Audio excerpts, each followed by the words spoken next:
our man McIntyre. Hi, Vlatko. Hey. Just want to ask how you feel about the team's attack coming out of these two games, and on a related note, what went into the decision to start Alyssa Thompson, and how do you think she did? Yeah. So first, overall, great game for us. Good 2 games, good test for us. In the first game, I said that I wanted to see the team, how the team performs, the team concept, and I wanted to evaluate certain things from the team perspective, which I thought that we did well, especially as the first game progressed, or we evolved as a team and solved problems in different ways, which was something that made me happy. Where in the second game, we were not as focused on the team concept. It was more about individuals and see how these individuals will do, have a chance to evaluate them.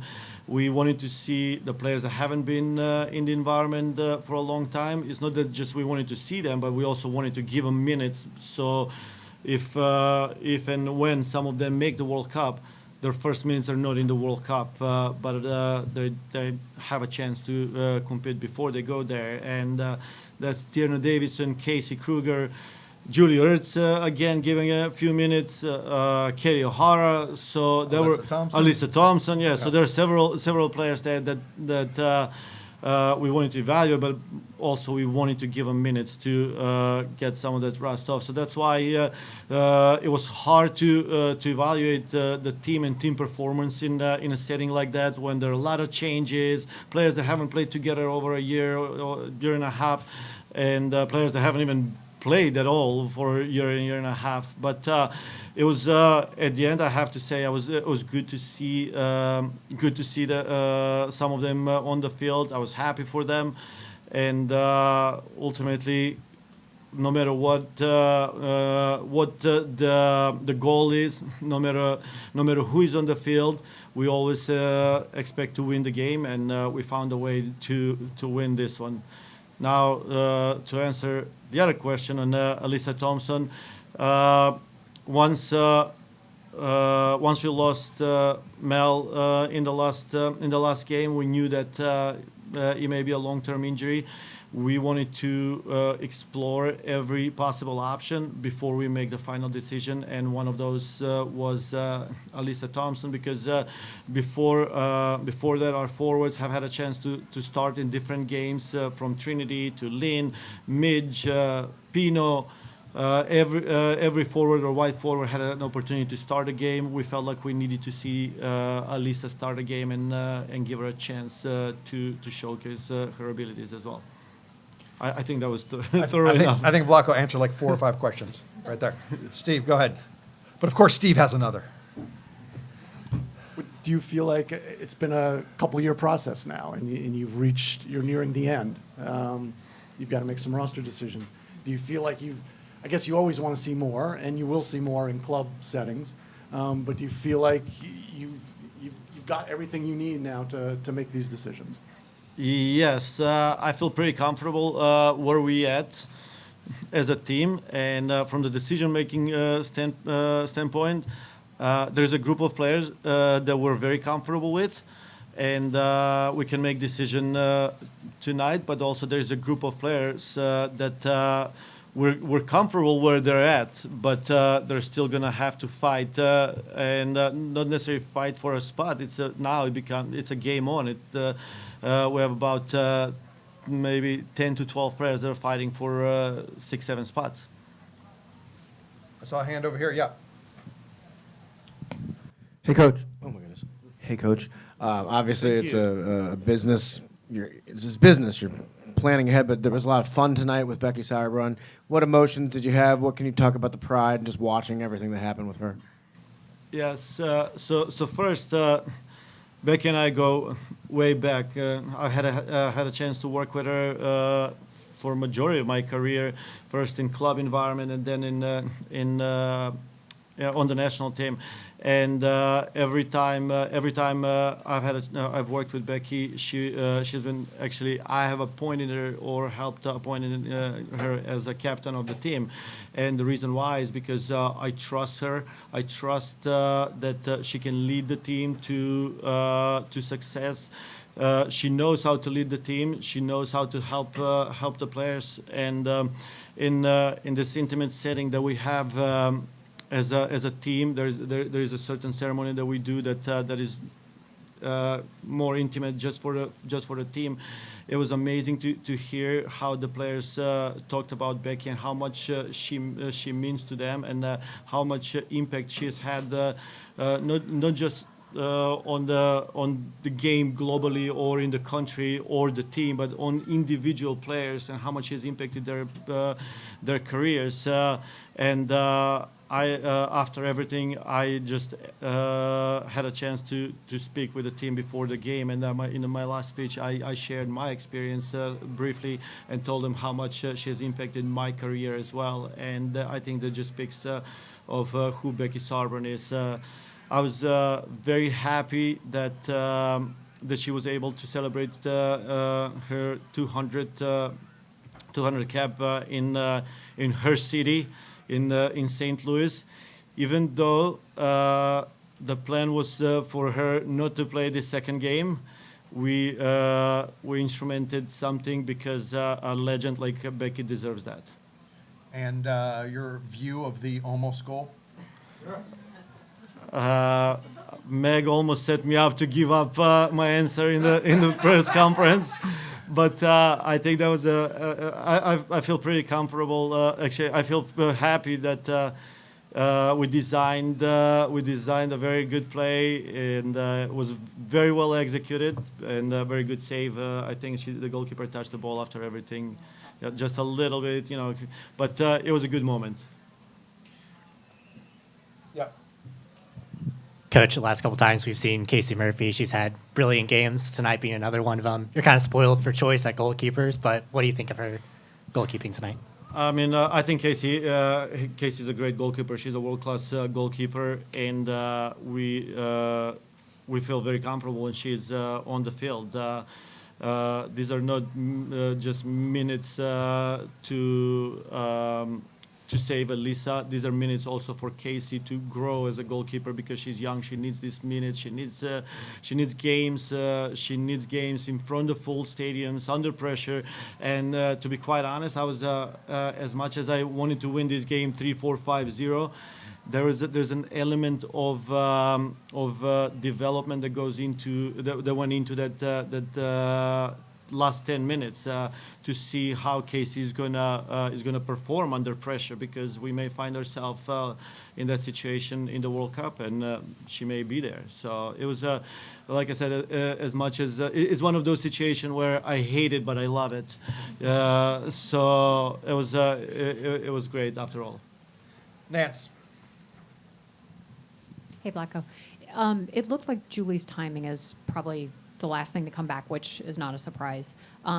What did you see from her tonight, and how, like, have you said we'd like to see you on an NWSL team by such and such a date, or is there a date in your mind that you want to see her playing in the league? Yes.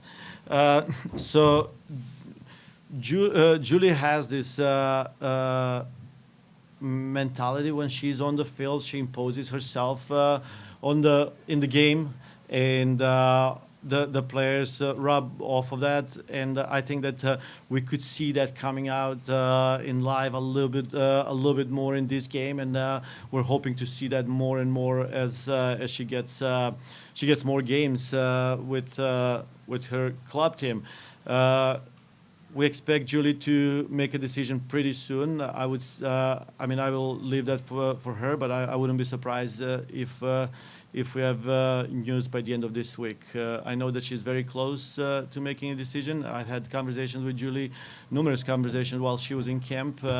She did want to talk to me about it, wanted me to be involved in the decision, which I certainly appreciate. And we all want the best for her, and I know she's going to make the right decision. Stay tuned for Ertz Watch 23 next week. JT. Thanks, Aaron. Thanks, Vlatko. If you could expand on Tierna Davidson a bit, your thoughts on her game tonight, and also if you could assess Ashley Hatch tonight, maybe over the last few games. Thanks. Yeah, so first with Tierna, I thought that you could tell that that she hasn't played for a long time, because there were moments where I thought that she could be more assertive with the ball, but she was a little bit more conservative, which is okay in moments like this, in games like this, when a player is coming back after a long time. It's understandable, and on the other side with Hatchie, these are tough games for forwards, for center forwards, and any time that when she gets the ball, there's about minimum 2, sometimes 3 players around. So I'm gonna have to see what the outcomes was when every time when she touched when she got the ball and analyzed the movements. But overall, I thought that she had a good camp, and hopefully she can progress from there in the club environment. Steph, then Lakin. Take a couple more. Hi, Coach. Just wondering what the planning was around the timing of Lindsay Horan's substitution from up in the press box. It looked like maybe Christy Muse was a little bit like, oh, now, but just Yes. wondering what that. The minute mark for Lindsay was 60, and she started feeling just a little bit tight around 56 minutes, I believe, and that's why Christy was surprised, but it played out well. So Christy got a little bit more minutes, which was good for us as well to see her on the field. More minutes for Christy. Did I say Lakin? Yeah. Hey, Vlatko, you just said a little while ago that it's like 10 to 12 players fighting for 6 to 7 spots. What can those 10 to 12 players do during, the next couple of weeks to separate themselves, and what exactly are you looking for? So I say 10 to 12. I don't know. It may be 9. It may be 13. I can't go into details, but I would know. I will have a lot more details after we do the recap and review of this camp. Now, what can they do if their goalkeepers don't get scored on? If you're a forward, score goals. No, obviously good performances. So, like I said, there's a group of players that we feel very comfortable with, and it will be communicated with them that all we're gonna need from them is to maintain an okay form, a decent form. We know that at this time there'll be times where they're not gonna have a good game, or even 2 games, which is okay, because we trust their abilities, we trust that they're good and good players, and they're good for our fit, and they're good fit for our team.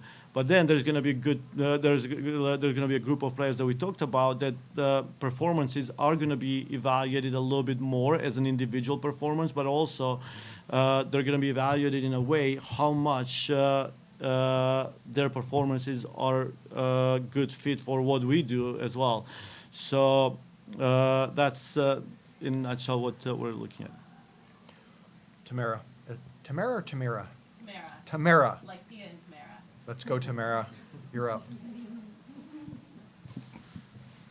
Hi, Vlatko. Just wondering if you can talk a little bit about the bond between Trinity Rodman and Ashley Sanchez. They play like they are best friends, and I'm just curious if you can comment on their chemistry as players and how that shows up on the field for you. Yes, obviously there's a connection there. They're great friends, and they spend a lot of time together. They know each other well.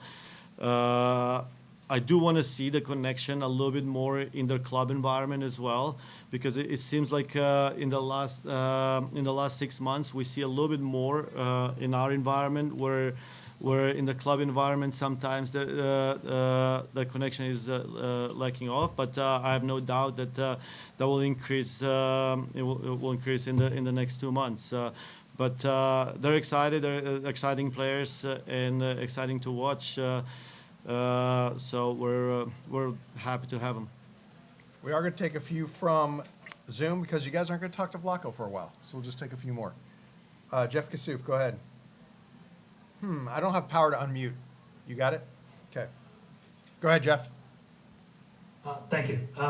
Vlatko, when you look at, you brought in Thompson, obviously, you mentioned sort of the approximate number of players that are sort of in the mix for those final positions, and then you factor in what happened with Mal, which is obviously, unexpected and unfortunate. How much are you sort of looking at a like-for-like swap or, option? And how much are you sort of looking at, does the combination of all these injuries open up the possibility of maybe trying something different with, an entire system that you're trying to do? Yes. So with losing Mal, obviously, conceptually, we may look slightly different, right? Because you look at this team, the team was built or was going to build around Mal and Sof and their attacking power. Now with Mel not being there, we're gonna have to make a decision whether we're gonna go for like for like and try the same way, or it's gonna be or Mel is gonna be replaced by a group of players, and we're gonna change that as we go forward from game to game. Like I said, it's hard. It's hard for me to answer this question right at this moment, but once this camp is over and we review it, we hope to have a little better answer, or at least clear understanding of the direction that we want to take. Andrew Jones, go ahead. Thank you, Aaron. As always, Coach, just want to ask you about Casey Krueger, how she performed getting on the field and the energy she brought in the second half. And also, real quick, Naomi Gurman, even though she didn't play this game, why did she choose to wear the number 27 in this camp? Thank you. I'll explain I 27. have no idea that she was 27. Yeah, so on the national team, players get numbers according to caps. So the more caps you get to choose your number. She didn't have a lot of caps. There weren't a lot of numbers left. She got 27. Vlatko, Casey Krueger. So that's why Naomi was 27. Yeah. Now, I have no idea. Yeah. But in terms of Casey, I mean, Casey goes in the same group with Tierna and Kelly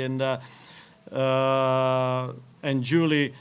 We wanted her in. We wanted her to get minutes. We wanted her to experience the competitiveness of this game, because if it happens that she makes the World Cup roster, we don't want her to go in the World Cup with no minutes. Played before. I was happy for her. I thought she performed well. I think that she showcased what she is good at, or what her specialty is, her defensive mentality and ability to defend in a 1v1 situation. I thought was very good. Let's go to Jeff Carlisle. Go ahead, Jeff. Thanks, Aaron. Hi, Vlatko. Set pieces were a pain point in the last game, it seemed like. How did you think the team fared in this match in that aspect, both on the attacking and defensive ends? I want to say that on the attacking side, we were just a little bit better. Obviously, we started with a great set piece. It was designed well, executed well, a little bit unfortunate there. On the defensive side, with the exception of one set piece, I thought we handled everything very, very well. Part of the reason, I would say, was the adjustment that we made. And in the second half, having Julie on set pieces, it does make a little bit of difference too. So that was, I think that was handled well.